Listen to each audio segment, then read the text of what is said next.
Time frames for short-term finance and bridging finance are so important because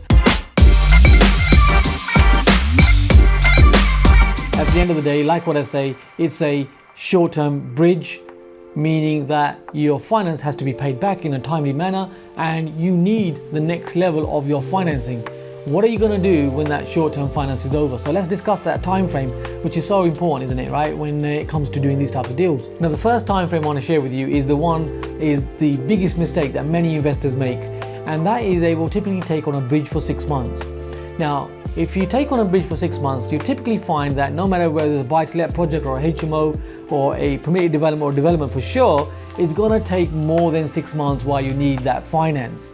Really important that you keep that in mind in terms of your time frame, because what happens after the 6 months is you will then have to renegotiate with the lender, which means more arrangement fees, which also means more effort, more panic, and making it really risky because you don't really know if that short-term financier really wants to renew or not. So my suggestion is avoid that 6 month time frame and really jump into the next level that I want to share with you, which is 12 months. Now 12 months works really well. So within 12 months you can typically start and complete a project when it comes to a buy-to-let or a HMO type of project. Even with the permitted development or development, that is enough time for you to get the different type of funding such as development finance. It allows enough time for you to do that, and you won't need to renegotiate the terms after the first 6 months because it's for 12 months. So it gives you a bit of a longer runway so that you'll have that peace of mind and you know that you got that time frame to actually adhere to, which is a realistic time frame.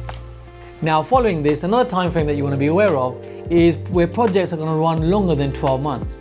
So there's a couple of ways that you can actually do this. So first of all, you can check with the bridging company, the short-term finance company, in terms of having a 24-month remit rather than a 12-month remit.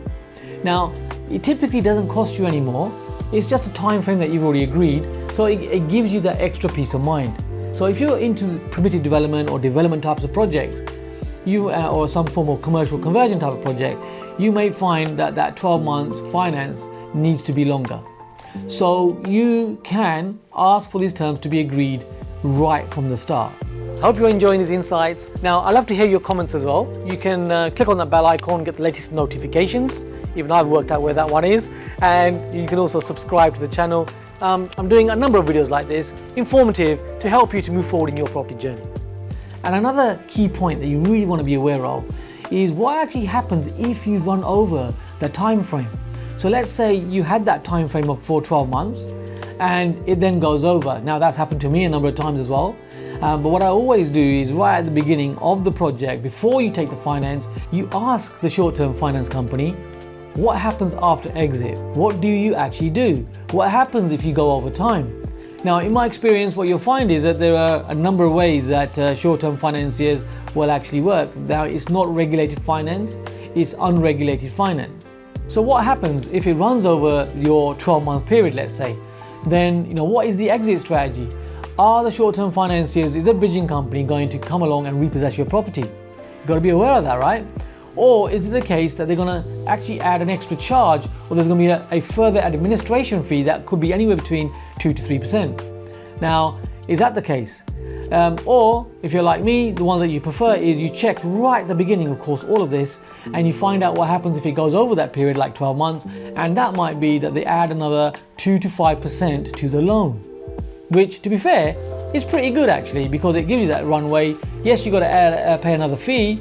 However, you know that your property is safe, and that is usually added to the loan, which means you don't have to come up with the cash flow payments on a monthly basis. Really good tip that. So think about that. Think about your short-term finance. Think about the exit strategy right at the beginning. Think about the time frames.